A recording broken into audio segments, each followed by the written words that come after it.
Have you ever seen something from the corner of your eye that wasn't there when you looked again? How about hearing from a friend of a friend that while they were hiking somewhere, they thought they saw something impossible, but when they spoke to a park ranger, there was always a simple explanation that left you a little bit unsatisfied. My name is Jack, and this is my colleague Chris. We are senior wardens for the Creature Conservation Initiative. We protect the world from the creatures of superstition and myth, but more importantly, protect those same creatures from the world.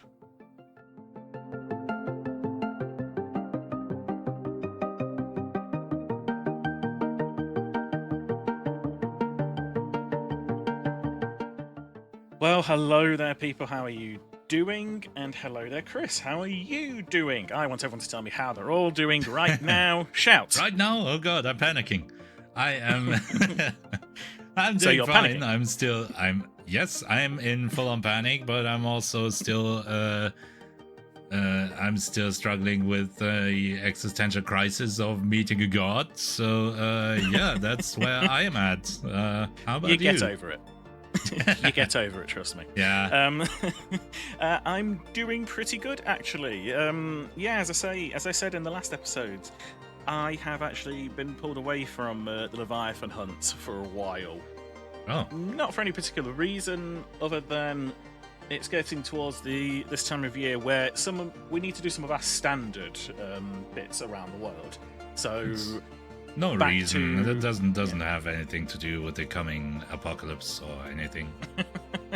No, exactly. But there are just some creatures that we deal with and that we contain, and things that they just have they become active at certain times of the year. Yeah. We just work to reduce their activity or try and protect people from them or protect them from people. You know, standard workaday things that we do at the CCI. We're not Of always course, just yeah. going after the crazy creatures of the world. Sometimes we're just doing a job. Yeah. That's true. And today I'm basically going to tell you about one of those creatures. And it's wonderful. It's a nice, easy kind of easy assignment for me, rather than trying not get accidentally squashed by the Lord of the Sea. You know, that sounds kind of refreshing. Just just doing a normal job and nothing existential or world changing. Just going out there and taking care of business. Yeah, Like well, I it. mean, let's be perfectly honest. My last assignment essentially was chase down what is in myth and legend believed to be the child of God. Yeah. Wait, does that mean the Leviathan is also Jesus? Was Oh, I don't Jesus the think we need to open Leviathan? that. Oh, wait. I don't think we need to open that kind of worms. Ironically, what the Leviathan would probably quite like. Can of worms. Delicious. But yeah, so today I am here to talk to you all about our Lord and Saviour. No. About something which has 3 different names, 2 of them much, much easier to say than the proper name, so guess which 2 I'm going to be using most of the time for this episode. Jesus? No, Are you sure we're moving away not from still Jesus. talking about No, we're moving away from Jesus. Okay, it just sounds very, something having 3 names and... Anyway. But when it comes down to it, we have criticised the church enough that I really, really, really don't want to actively offend them. Me? I want to offend them all the time, but that's where you and I differ, maybe. I risk myself with the creatures, not the people. Fair enough. Yeah, but no, we're here today to talk about the Fiorali. The what? Sorry? The Fiorali. I believe it's supposed to be called. I think there's something wrong with my sound settings here. Sounds like you are yodeling, maybe? Well, this is an Icelandic creature. The Icelandic, and again, pronunciation warning, because this is the third time I'm saying it in this episode, and I really definitely should apologise. The pronunciation is going to be bad, but I'll say all three of its names now. So the shoreladdies, also Shoreladdies. known as the shoreladdies or beach walkers. I love the shoreladdies. Yep, and apparently that is a direct translation for Fiorilali. I love it. So, what do they do? Supernatural stag do's on the beach, or what's happening? No, they are known as shoreladdies or beach walkers because that's where they tend to be found. Are we sure we're not just talking about tourists taking a walk on the beach? Depending on who you're asking, some people may say that. But no, they are creatures that are relatively common in Iceland. They've been seen since the late, well, not even the late. They've mostly been recorded since the 1700s. Doesn't necessarily mean they weren't around before that. Okay. Just means that that's when we've got records. Yeah. That's a long walk on the beach.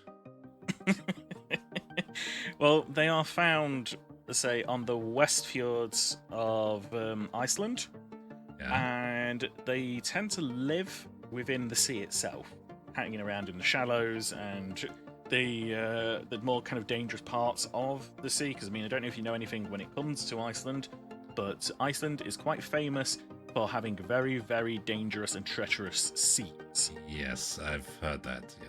Yeah. A lovely thing, if you ever go to Iceland, is to go to Reykjavik, and they've actually got a kind of monument which lists all the disasters that have happened at sea. And it's quite interesting to see how many slabs, essentially, they have that they've filled up. Oh, man. Even to like modern day now, the seas around Iceland, especially offshore, very, very rocky, very dangerous. It's kind of morbid, isn't it? It kind of feels like we told you so in slab form. a little bit. But yeah, they are. That's kind of where these creatures live and exist.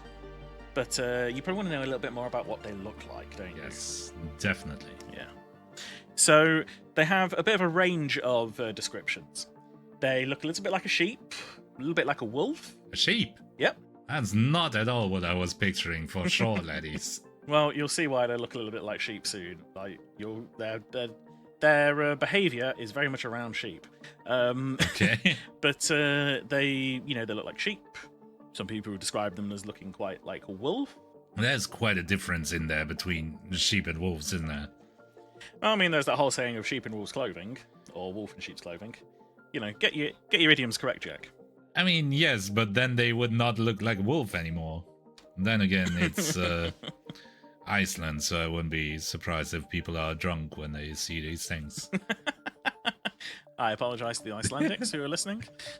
You know, I'm on a personal mission to offend as many people as possible, so don't take it personal. To be fair, Icelandic beer is lovely. It is. But they also have been described as looking like goats and like beavers. Okay, yeah.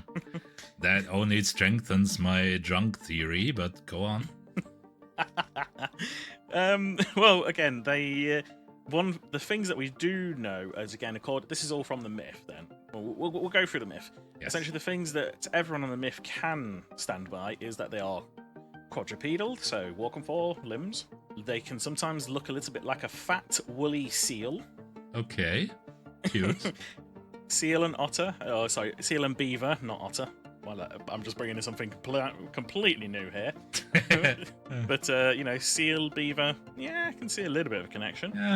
Yeah, I see it. We all very much agree that they have grey or brown fur-like wool that surrounds part of their body. Okay, yeah. And that we know that they are very much aquatic, and they spend a long time in water because they tend to be covered in barnacles and or mussels. And I don't mean as in what I've got in my arm. So, what do you think of this creature right now? What's come to your mind? What do I think? So, my first thought is Iceland is wild. My second thought is it sounds very annoying if I imagine I was covered in wool, but then I had a bunch of barnacles stuck in my wool. That sounds Yep. incredibly annoying.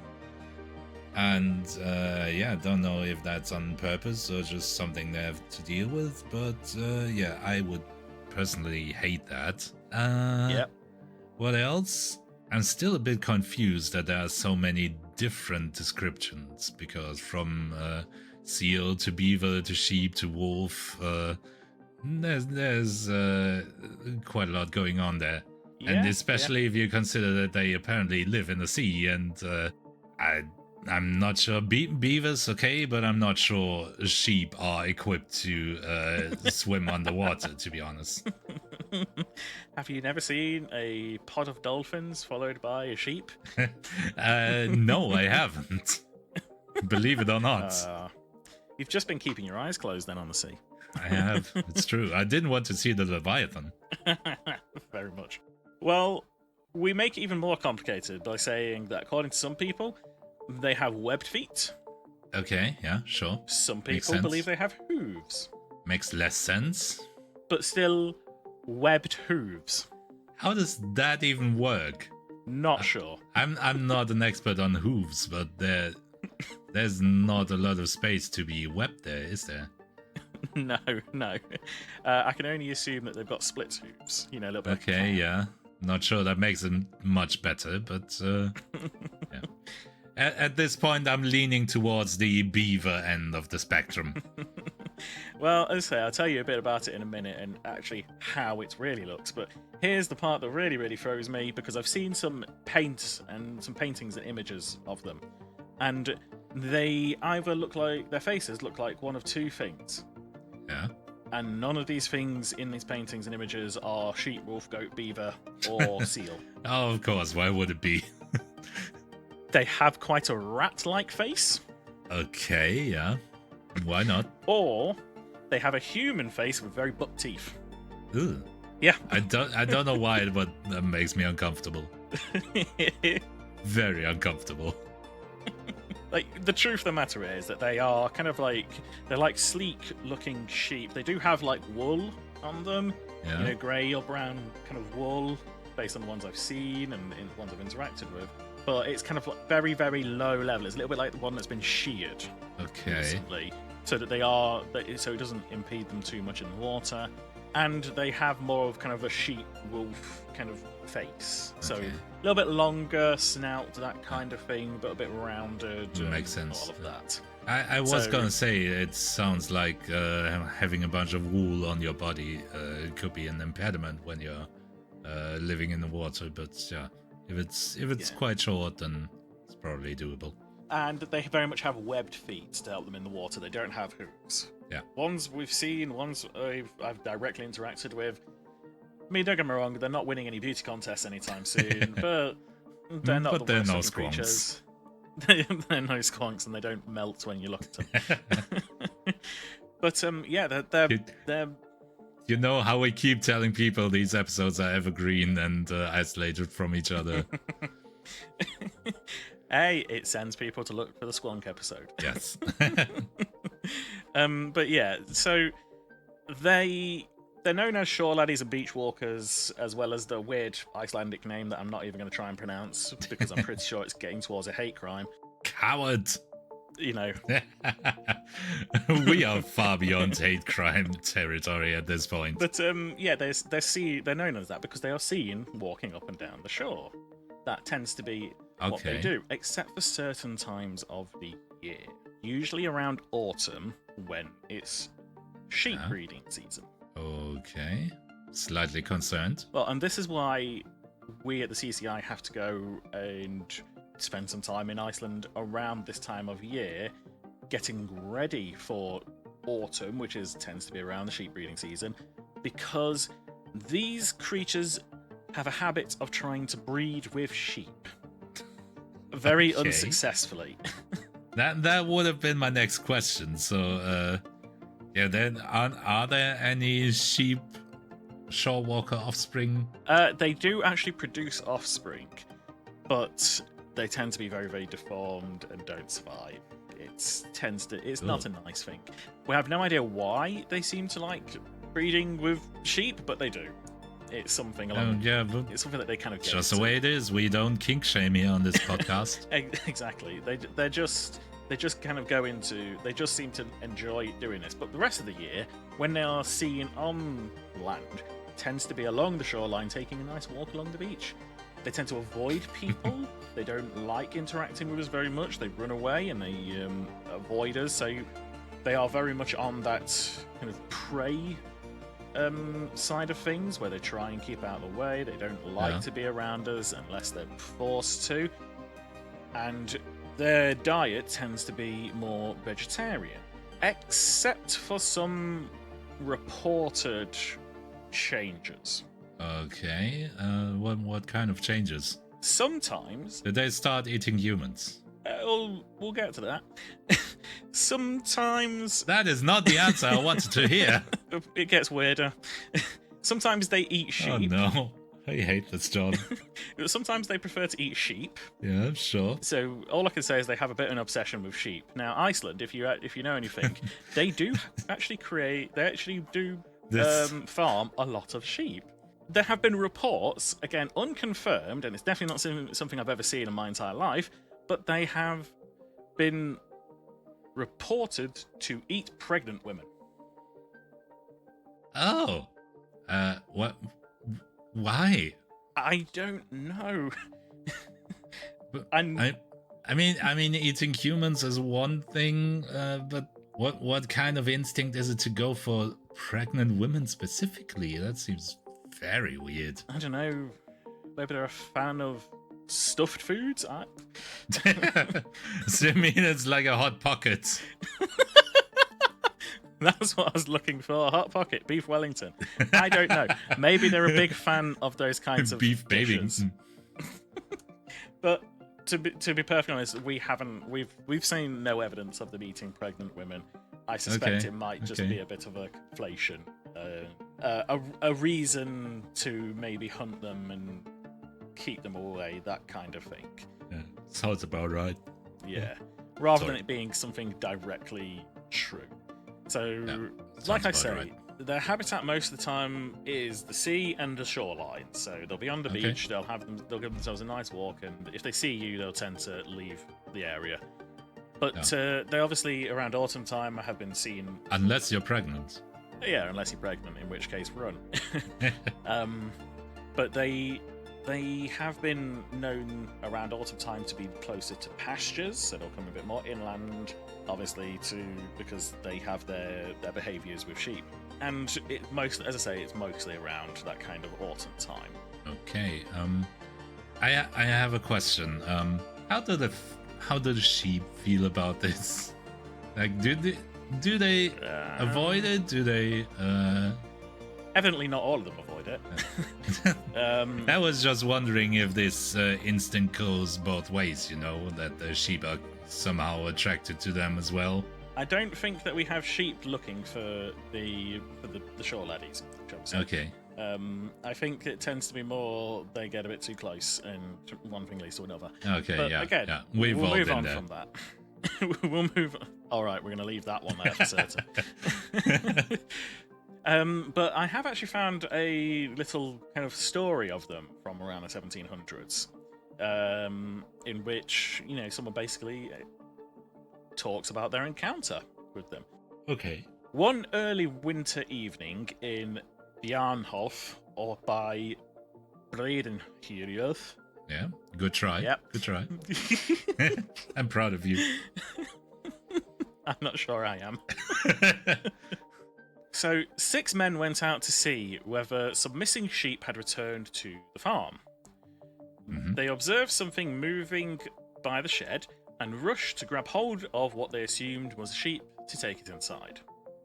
Yeah. When they came closer, they realised that this was no sheep, and they formed a circle around the creature, which then took off very quickly towards the sea. Do you know how many inappropriate jokes I have to suppress during this episode? This is only getting harder by the minute. That's what she said. You're going to. All right. So they took off towards the sea, pursued by the men. including apparently the narrator. It Okay. ran as quickly as a dog and escaped into the ocean.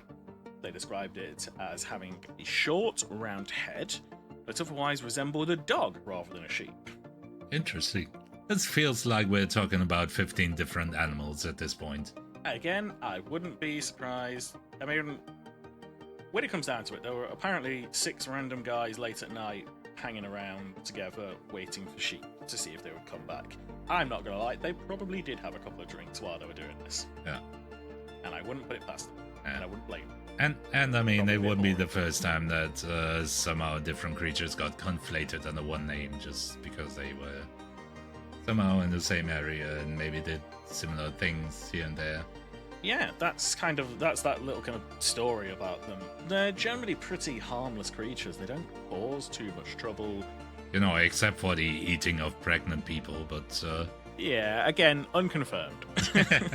But yeah, so they avoid people where possible, and they have been known to, tools and things like that, shiny things have been known to go missing at the present, that kind of thing. okay. Less actively trying to be difficult, though, and more just they like to be there. But yeah, so as I said, I've been over in Iceland recently dealing with these kind of creatures, or at least preparing for these creatures. So Yeah. this is one of those things where because we know they're going to come on around autumn, around this time of year, we've basically, under the guise of, helping farmers and various things like that, we have provided bits of prevention materials. So around this time of year, we just go and you send a couple of teams out, and we do the rounds. We go and check on the farms. We go make sure the materials are still active, and do repairs if we need to. Essentially, just maintenance kind of work. And what I and my team have done is, because some farms around, especially around the Westfjords, are plagued by these creatures in the past, we go over and, like I say, we do patrols. We go and repair their fencing. We make it harder for the creatures to get in.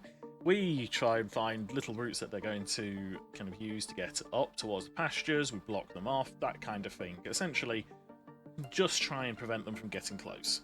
They're not relying on the sheep for like sustenance or anything like that. They're mostly vegetarian. This is just a nuisance. But obviously we don't want to go killing them, so we just keep them away wherever we can. Sure.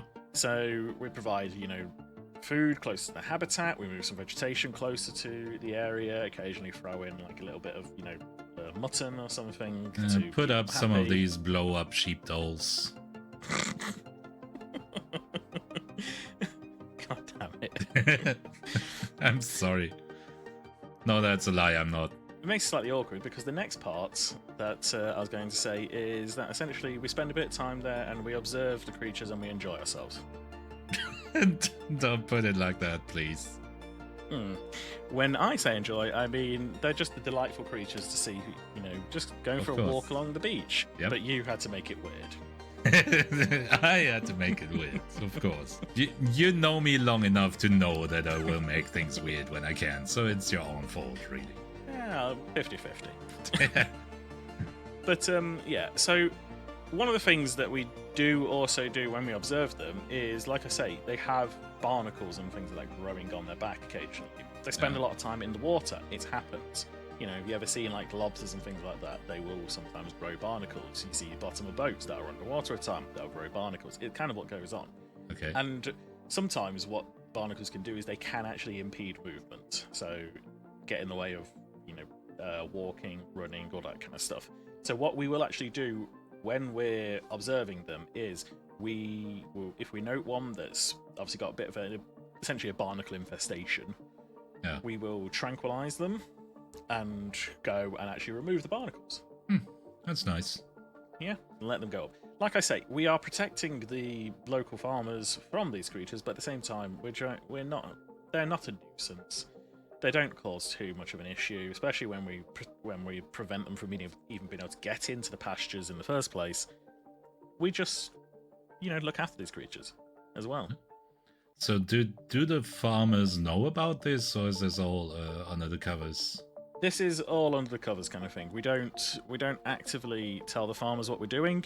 We just go ahead and, again, these are kind of go through subsidies and things like that. You know, we speak with the Icelandic government, and they partially pay for it. We partially fund it as well. You know, we don't want the Icelandic, we don't want everyone, all the governments, to be involved too directly in this.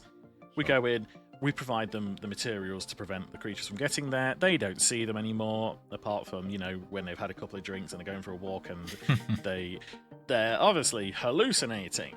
Of course. You know, that kind of thing. Icelandic vodka is it's everything. Oh, it's good stuff. But yeah, essentially we kind of keep these creatures out of the way, and we then just look after them and make sure that they're okay. And as a result, we actually even dive into their habitats ourselves. Usually it'll be one person from each team will go for a dive, they'll go in, they'll have a look around, they'll make sure that there's no serious issues, no predators hanging around, all that kind of thing. Make sure that the numbers are thriving, but not getting out of hand, where it's obviously we need to make sure that we manage their colonies quite well, without doing too much to directly impact them. We've never really been able to, they all look very similar, we've never really been able to get an idea of age and lifespan of them, let alone gender and things. Maybe you should start tagging them. You can't tell me nobody thought of that. We have had this argument, or at least the guys, this isn't my project personally, this is just something that I was roped into this year. And again, you know, my handler sat down and thought, I've basically been running around after the Leviathan for about up to 2 months. This will be a nice change of pace, rather than chasing down probably one of the most terrifying creatures that's ever existed. So did they give you this as a vacation of sorts, or because I was thinking the entire time, this sounds like a pretty chill job and probably something that you know, some of the new guys can do rather than a seasoned veteran warden of the CCI. Basically, yeah, in a way, it's a little bit like a vacation, but more just kind of decompression.